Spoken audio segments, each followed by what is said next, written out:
Sins of a Solar Empire 2's technical alpha, I guess you'd call it. It's out. The preview is out. You can play it. It's on Epic. You can have fun with it. It's out there now. I've played a little bit of it. I played a couple hours. And I've got some thoughts. But before we get into any of that, it's important to remember video game development is iterative. So that means it builds upon itself. So this needs to be the foundation that the rest of the game is being built on. So this stage, anything and everything is subject to change. So things I could be talking about, things I like, things I don't like, all these things could possibly change. So we gotta look at this as the foundation of the game. And as far as foundations go, this is a very solid foundation. We're at a good starting point. This is good. So what's in this first version of this game? Well, let's take a look. There's a list that Stardock and Ironclad have made. This is what's in it. So we have the TEC Loyalist faction. It's the only faction in the game. You may know from the first game, there's 3 factions, each with the Loyalists and the Rebels. This is just the one out of the 6. There are only 2 capital ships. Not saying that the other 4 aren't going to be included later, but right now just 2. All the core gameplay, the exploration, the expansion, the combat, the minor factions, the pirates, the planet improvements, victory loss conditions, some research, various planet types, and exotics. Those are all in there. What are exotics? We'll get into that. That's a whole other can of worms. There's some new music, some new audio. There's some new ship models. There's also some old ones in there, but they're being phased out. They're temporary in there. And there's only 1 map to play. So that's what's in it. Here's what's not in it. All the other factions, they're not there. Culture, not in there. Starbases, gone. Titans, not in there. All the other capital ships, not in there. Diplomacy, it's there, but you can't really do anything with it. It's not hooked up right now. Random and custom maps, like I said, 1 map. Multi-unit selection and context window, it's not in yet. They basically had to rebuild the entire game on the new engine. And as such, you're looking at the bare bones. There's lots more missing, but as the game progresses, you're going to have all these features reintroduced. Maybe not all of them, but they're going to keep going through and keep adding more. So let's jump right into it and let's see what they've come up with so far. So to remind ourselves, this is what the UI looks like from the original game. I'm sure it's very familiar to all of us, right? Chock full of character. It's familiar. It's a friendly place to be. And this is the new one. So right away, we've got some changes. It's very streamlined, and my knee-jerk reaction is, oh no, I don't like this. This is I hate change. This is awful. But bear with me. It's not that bad. It's not bad. It is different, but it's not bad. It's still functional. And while it took me a little while to get reorientated, when I did, I didn't hate it anymore. I was able to play the game, and it was an afterthought. Although I'm really hoping that this is placeholder, because simply this one's just lacking the character that the original faction-specific ones had. If you play the TEC, you'd have a certain look, and if you play the Advent, you'd have another look. And this UI is, while it's functional, it is sterile. Let's break down where everything is. So the UI on the top, I'll call the top bar, it's the only piece of UI that's being shown when nothing else is selected. This is really nice because you don't have UI elements blocking spaceships, and you don't have UI elements blocking planets and the beautiful world that they've been working on. So the top bar, it's got our usual elements here. We have our usual research tab, credits, medals, crystals, fleet capacity. There's factions and minor factions. We don't have a pirate-specific button anymore, but the pirates do show up in the minor factions, and that's how you get to them now. And they've kind of changed the way the pirates work, but I'm sure there's going to be lots of changes. So right now it's kind of bare bones. I'm sure it'll be fleshed out when they work on the more of the diplomacy stuff. As a side note, we also don't have our handy cinematic button that would remove all the UI elements and make it really good for taking videos. But because that's not really part of the core gameplay loop, I can see why they didn't add it in this early in the build. That's fine. We're not there yet. So in the top right corner, as you can see in the old UI, we've got our market and our bounties. So you can buy, sell crystal, and put bounties on whoever's got the top bounty without going into any other windows. This has been removed in the new UI. It's actually hidden away in the minor factions tab. And the minor factions they're interesting because you have to actually discover them before you can actually buy metal or sell metal, or depending on if they're a metal minor faction or a crystal minor faction. So before that stuff's even available to you, you have to go find them. You gotta send your scouts out. Now let's move on to the bottom UI element. There's been some major changes here, because like I said, it disappears when you're not clicking anything. But when you click on planets, when you click on ships and units, that's when it pops up. But let's start with what's no longer part of that UI element from the first game, anyways. So our news ticker / news broadcast on the left side of the old UI is no longer there. Now it appears as a little box that appears just below the top UI element, and it slides across that, and it stops at the end there. And it's a cool little bit of a UI there, and that's kind of cool. But I prefer the old. But I personally prefer the old version. I thought the old version was a lot more functional. It had all the alerts separated into 4 different categories, whether it be hostilities or plant development or unit leveling up and all that good stuff. Like, it was all separated. It was easy to manage. And each of those different categories would hold 9 of those specific reports. And you could go back to those as they appeared. And I found myself using those to quickly get around the battlefield, and I found it particularly easy to keep track of everything going on with those. The new system, while it's functional, I think it's a bit more limited. This one's a bit more minor. The galactic ratings, where you would see how you're faring against the other opponents, that's no longer there on the bottom UI. It's not the end of the world that it's not there, but I personally did like it.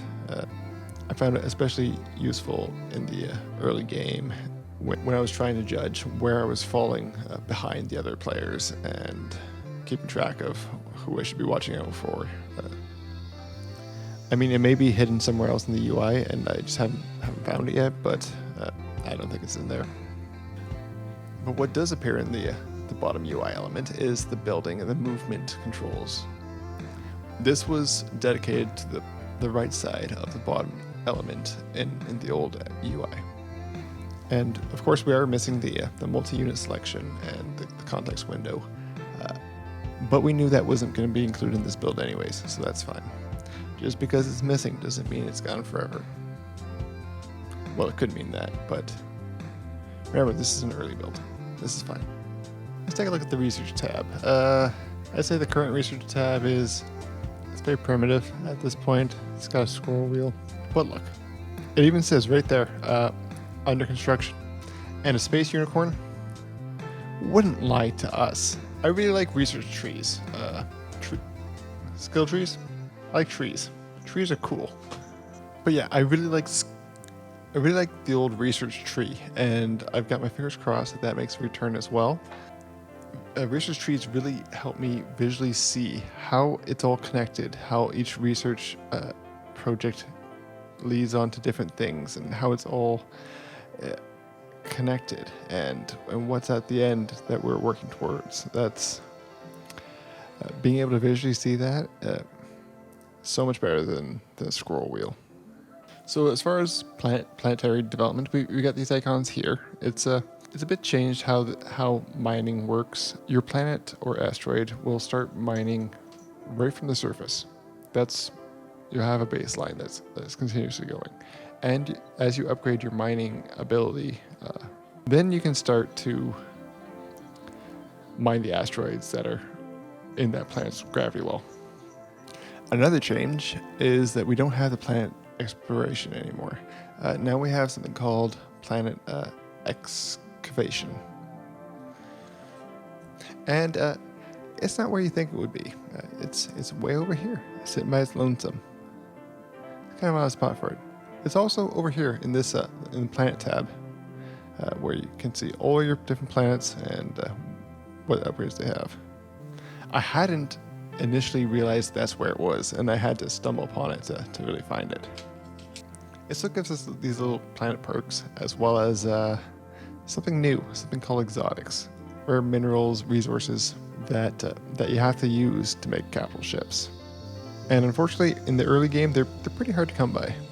So if you lose your capital ship pretty early, like I did, then you're in for a bad time, and you'll be waiting quite a while before you can get the resources you need to make another one. Now we have the ability to also create structures on the surface of the planet, and these have some interesting perks to them. Let's say you wanted to create a research station on a planet instead of up in orbit. Now you can, which is a nice spot for it. Makes sense. There's another one called a garrison office or something like that. And it basically it has its own little fleet supply of about 100, and if you have factories that aren't being used in orbit, they will start spawning like militia members, and they go out and they defend nearby planets, as well as attack nearby hostile planets within one phase jump. There's lots of potential for more of this kind of stuff, so I'm looking forward to seeing what else they add. So how does this whole exotic system fit into the rest of the game? Well, you either excavate them, or you can bid on them from the minor factions. They'll come up on auction. This is a new thing that minor factions do. They have these auctions, and sometimes they're exotics. Sometimes they're just metals or credits or even crystals or even ship parts. And there's about 6 or 7 different exotics, and to make capital ships, you need specific kinds of exotics. And each capital ship is different. So one capital ship will require a whole different set of exotics than another. Later in the game, there is a research that you can do to be able to mine them on planet surfaces. At least I think that's how it works. I have not really played around with that yet, so I'm not really sure. But I can see the potential. It's an interesting new resource that they've added. It's replacing the capital ship supply. Now you simply just have fleet supply, and if you have enough exotics, you can make as many capital ships as you want.